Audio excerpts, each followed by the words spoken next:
सत्यराम बाबू सिंह को सम्मानित है डॉक्टर जगदीप पांडे, दोनों अधिवेशन भाजपा जिला अध्यक्ष, उनको अंग्रेज से देकर सम्मानित है। बंशीधर तिवारी जी, रामबाबू सिंह से आग्रह है कि भाजपा जिला अध्यक्ष रंजीत सिंह का फूल और अंग वस्त्र देकर सम्मानित करें।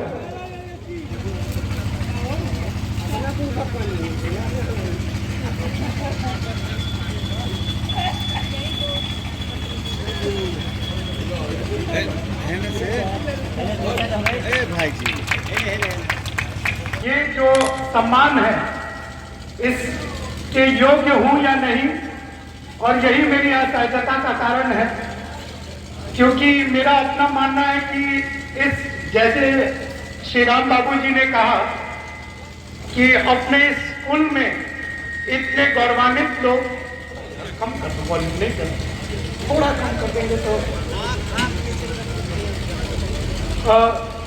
स्कूल में इतने गौरवान्वित लोग हैं कि उस ट्रेनिंग में मैं आ पाता हूं या नहीं मैं नहीं जानता, लेकिन ये मेरे लिए सौभाग्य की बात है कि आज आप सब लोगों के सामने हमारे मुख्य अतिथि ने और आप इस समाज ने मुझे ब्रह्मर्षि कुल गौरव सम्मान से सम्मानित किया।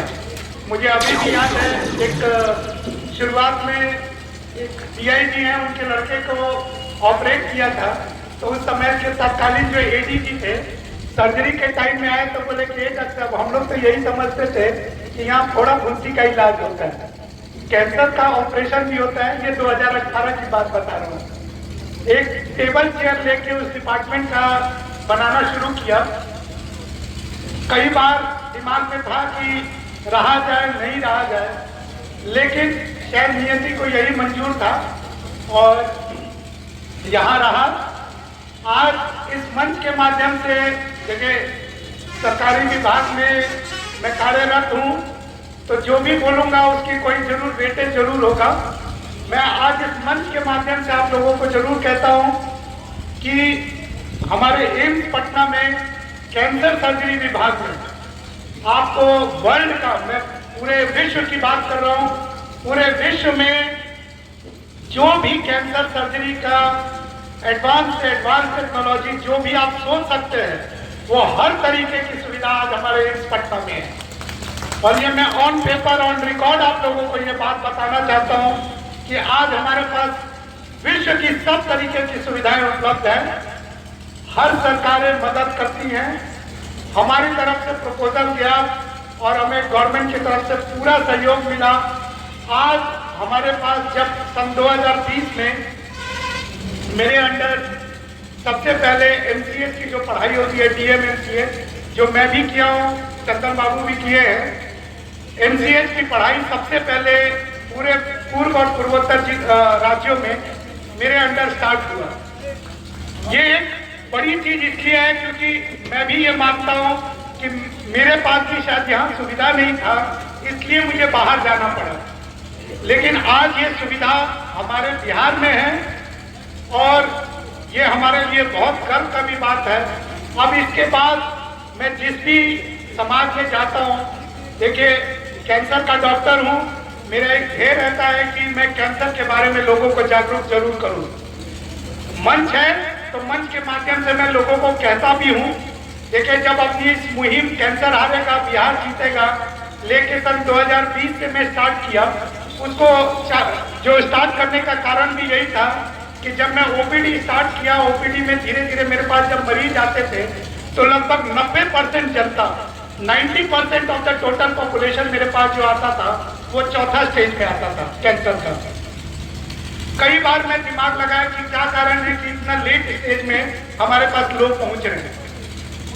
एक बार क्योंकि मैं प्रोफेसर हूं इसलिए इस बात को भी मैं शोध किया कि इसका कारण क्या है, और इसका कारण यही है कि समाज मतलब हमारा बिहार में जितने भी लोग हैं इस बारे में जागरूक ही नहीं है कि कैंसर किस चिड़िया का नाम है। और जब तक उनको पता चलता है, जब तक वो किसी बड़े संस्थान में जाते हैं, तब तक ऑलरेडी इतना लेट हो चुका होता है कि वो चौथे स्टेज में पहुंच जाते हैं और कैंसर के चौथे स्टेज में कोई इलाज संभव नहीं है। पहला, दूसरा और तीसरा स्टेज में कैंसर का इलाज संभव है, और मैं इसीलिए हर लोगों को ये जागरूक करता हूँ कि कई बार लोगों का ये कहना है कि डॉक्टर साहब हमने के सुनने वाली सन की ये असाध्य रोग है, ये रोग के इलाज नहीं थे, लेकिन इस रोग का इलाज है। अगर पहले, दूसरे और तीसरे स्टेज में कोई भी आता है तो वो इस कैंसर जैसे महामारी का भी इलाज संभव है। अब हमको और आपको कैसे पता चलेगा कि कैंसर के क्या लक्षण हो? लूंगा, ज्यादा नहीं लूंगा, बिल्कुल। देखिए, सबसे पहले कैंसर जानने के लिए 3 चीज जानना जरूरी है। पहला, कैंसर किसी को भी हो सकता है। कोई ये ना सोचे कि हम फलाना बाबू हैं, हम ढिमकाना बाबू हैं, किसी को भी कैंसर हो सकता है। दूसरा, कैंसर किसी उम्र में हो सकता है। 1 महीने का बच्चा भी हमारे पास आता है और 80 साल का वृद्ध भी हमारे पास आता है। और कैंसर शरीर के किसी भाग में हो सकता है, सिर से लेके पांव तक। अब हमको और आपको कैसे पता चलेगा? जैसे अगर किसी के मुंह में छाला हुआ है तो हम और आप सबसे पहले क्या करते हैं? बीकासूल टैबलेट खाते हैं। लेकिन अगर बार बार बीकासूल 15 दिन 20 दिन खा लिए और मुंह का छाला ठीक नहीं हो रहा है, या किसी ने अपना दांत निकलवाया है और एंटीबायोटिक खाने के बाद भी अगर मसूड़े में घाव हो गया है जो सूख नहीं रहा है, तो मान के चलिए कि वो मुंह का कैंसर हो सकता है। उसी तरीके से अगर किसी भी महिला को स्तन में गांठ है, और महिला क्या, किसी पुरुष को भी गांठ है, क्योंकि कई बार पुरुष जो स्तन कैंसर होता है वो लोग आके बोलते हैं कि डॉक्टर साहब हमने के तो पुरुष है सर, कहाँ से ही हो गई। इसीलिए मैं कहता हूँ कोई महिला हो या पुरुष हो, अगर स्तन में गांठ है तो वो कैंसर की गांठ भी हो सकती है। किसी को भी बार बार खांसी हो रहा है, खांसी बलगम आ रहा है, खून आ रहा है, वो ठीक नहीं हो रहा है, तो टीबी के साथ साथ ये फेफड़े का कैंसर भी हो सकता है। बार बार आंख के रास्ते, लैट्रिन के रास्ते किसी को खून आ रहा है तो सामान्यतः लोग समझते हैं कि बवासीर हो गया है, लेकिन ये अतड़ी का कैंसर भी हो सकता है। किसी को भी अगर पेशाब के रास्ते खून आ रहा है तो किडनी का या पेशाब की थैली का कैंसर हो सकता है। किसी भी महिला को जो 45 साल के ऊपर की महिला है जिनका मासिक आना बंद हो गया, उसके बावजूद अगर महीने में या किसी भी दिन खून आ रहा है बच्चेदानी के रास्ते, तो मान के चलिए कि बच्चेदानी का वो कैंसर हो सकता है।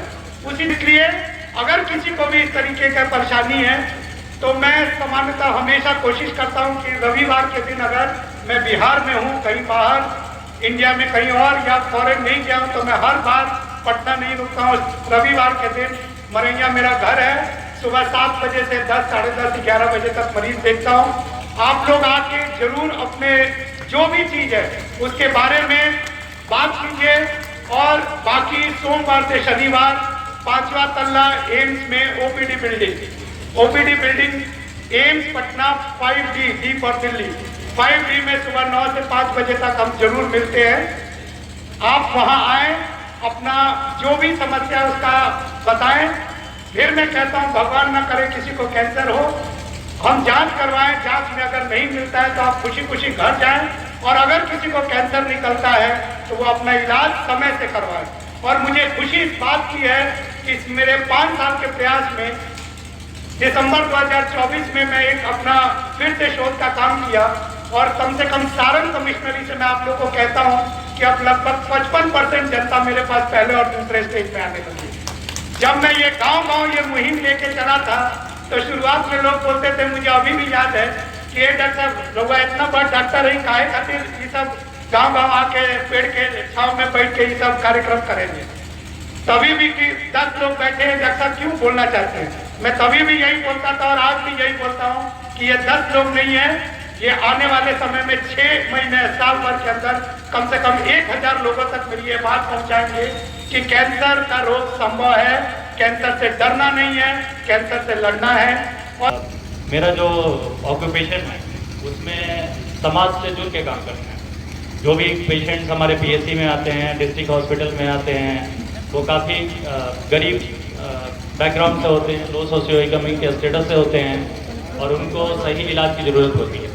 वहाँ काम करने के बाद मुझे लगा कि नहीं, मुझे वापस बिहार जाना चाहिए, क्योंकि बिहार में हेल्थ इंफ्रास्ट्रक्चर, एजुकेशन सब कुछ काफ़ी पिछड़ा हुआ है बाकी स्टेट से।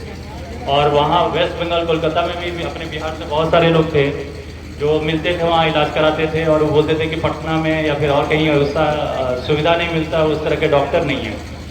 किडनी के जो मरीज होते हैं वो 40% डायबिटीज़ की वजह से ही होते हैं। तो डायबिटीज़ और हाइपरटेंशन अगर किसी को है तो सबसे पहले उसको अपनी किडनी की जांच करा लेनी है, स्क्रीनिंग करा लेनी है। जो डॉक्टर साहब ने पहले कहा कि हमें कैंसर के मरीज लास्ट स्टेज में मिलते हैं, स्टेज 4 और 5 में, वही स्थिति किडनी के मरीजों की भी है। हमारे पास किडनी के मरीज तभी पहुंचते हैं जब उनका क्रिएटिनिन 4, 5 या 6 हो जाता है, और उस समय करने को सिर्फ डायलिसिस या फिर किडनी ट्रांसप्लांट ही बचता है। तो सबसे ज़्यादा ज़रूरी है जागरूक बनिए और स्क्रीनिंग कराइए। अगर आप डायबिटीज़ से ग्रसित हैं, एक शुगर का टेस्ट करा रहे हैं, HbA1c करा रहे हैं, साथ में क्रिएटिनिन कराइए। हर कोई फास्टिंग कराता है, पोस्ट प्रेंडियल शुगर कराता है, लेकिन क्रिएटिनिन कोई जांच नहीं कराता। अगर आप साल में एक बार अपने क्रिएटिनिन का जांच करा लें, उससे पता चल जाएगा कि GFR क्या है, किडनी कैसा फंक्शन कर रहा है। और अगर अर्ली स्टेज में आपका किडनी की बीमारी पकड़ में आ जाती है, 2 के नीचे आपका क्रिएटिनिन होता है, तो आप डायलिसिस के बिना भी एक हेल्दी लाइफस्टाइल जी सकते हैं।